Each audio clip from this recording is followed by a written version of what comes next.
J'aimerais parler à ce pasteur du message de Branham, ce pasteur branhamiste qui a insulté ceux de son peuple. Devant les autres communautés, tu as exposé ton peuple. Tu as pris tout ton temps pour démontrer aux autres communautés que les Congolais étaient de mauvaises personnes. Tu as pris tout ton temps pour démontrer, même nous accuser face à Dieu, pour dire qu'aucun Congolais va entrer au ciel. Tu nous as accusés devant les anges en disant que nous allons chercher leur place. Parce qu'un Congolais t'a demandé de l'argent. Parce qu'un Congolais t'a dit que tu es un mauvais frère. Oui, nous reconnaissons que nous les Congolais, nous avons des vices et des erreurs. Mais aucune communauté dans le monde est parfaite. Je ne sais pas dans cette salle s'il y avait des Gabonais, s'il y avait des Camerounais, s'il y avait des autres communautés francophones. Tu crois que ces communautés-là, elles sont parfaites, sont plus parfaites que le Congolais? Comment est-ce que tu peux accuser ton peuple face aux autres communautés? Et vous, les Congolais qui criez Amen, la mère patrie vient de vous vomir. C'est une honte pour la nation lorsqu'un fils du pays est en train d'accuser ses frères en présence des autres communautés. Tu n'as parlé que de nos faiblesses. Pasteur, tu n'as parlé que de nos défauts. Pourquoi est-ce que tu n'as pas dit aussi à ton auditoire fanatique que les Congolais est un peuple hospitalier? Pourquoi est-ce que tu n'as pas dit aussi c'est un peuple qui sait accueillir les étrangers chez eux? Les étrangers vivent à l'aise chez nous. Il faut leur dire que Chapelle des Vainqueurs est au Congo et il est compté parmi de grandes communautés dans cette ville parce que nous acceptons des étrangers. Il faut leur dire que Jacques Vernon, oh Père son âme, est venu dans cette ville et il a bâti une grande communauté parce que nous les Congolais nous acceptons les étrangers. Il faut leur dire que Kimpwanza est rempli de Westaf, la ville est remplie de Westaf, ils sont allés chez nous. Il faut leur dire aussi, parle aussi à ton auditoire fanatique de vertu de Congolais. Il faut aussi leur dire que c'est au Congo qu'on trouve le meilleur prédicateur du monde. Je n'ai jamais écouté des prédicateurs. Oh oui, j'ai écouté des prédicateurs. J'ai suivi des prédicateurs, mais les Congolais sont exceptionnels. Il faut leur dire ça. Il faut aussi leur dire que le Congolais loue Dieu même quand il a faim.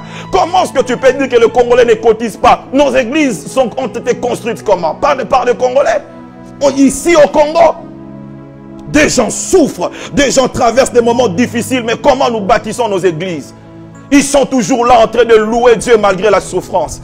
Tu as insulté tes frères aux yeux des autres communautés. Ils t'ont acclamé, mais je demande à tous les Congolais de ton église de te quitter parce que tu es un faux frère. Tu as oublié ton sang et tes origines. Même si les Congolais ont des défauts, ce n'est pas comme ça qu'on expose son peuple. Et comment tu peux dire que les Congolais n'iront pas au ciel à cause de leur comportement? Je connais des communautés qui sont pires que les Congolais. Comment toi et ton ami pasteur des États-Unis, vous voulez nous faire croire et faire croire aux autres pasteurs que les Congolais viennent détruire les églises? Oh, où sont les pasteurs qui ont des hommes puissants, des femmes puissantes dans leurs églises d'origine congolaise, qu'ils témoignent pour dire que le Congolais est un peuple exceptionnel? Comment tu as commencé ton église? Tu crois que les Français sont plus parfaits, plus bons que les Congolais? Si un frère t'a demandé de l'argent, il peut te critiquer comme il veut te critiquer. Mais ce n'est pas que tous les Congolais sont comme ça. Tu as insulté le Congo de Kimbangu. Tu as insulté le Congo de Kimpanvita. Tu as insulté le Congo de Malula. Tu as insulté le Congo de Kasavubu. Tu as insulté le Congo de Lumumba. Tu as insulté le Congo de Mobutu. Tu as insulté le Congo de Mzee. Tu as insulté le Congo de papa, de feu papa Tshisekedi. Tu as insulté le Congo de toutes ces étoiles qui brillent aujourd'hui. Tu as insulté le Congo de Abba Isaac. Tu as insulté le Congo de Félix Mukwege, le prix Nobel 2008. À Oslo, tu n'as pas suivi son discours. On était fiers d'être Congolais quand on a vu ce monsieur être primé prix Nobel, Denis Mukwege. Tu as insulté le Congo de Zach Mukasa. Oh, j'aime voir cet homme lutter. On l'appelle le guerrier noir avec le drapeau du Congo. Le jour que je vis Zach perdre un combat, j'avais des larmes aux yeux. Zach, tu m'as rendu fier d'être Congolais. J'ai vu tes coups. J'ai vu comment les autres nations tombaient devant toi, Zach Mukasa. Que Dieu te bénisse. Vous avez vendu la bonne image de notre nation. Mais regardez ces pasteurs qui passent à la télé pour démontrer au monde que les Congolais sont des faux frères. C'est toi qui es le faux frère. Le Congolais est un peuple merveilleux.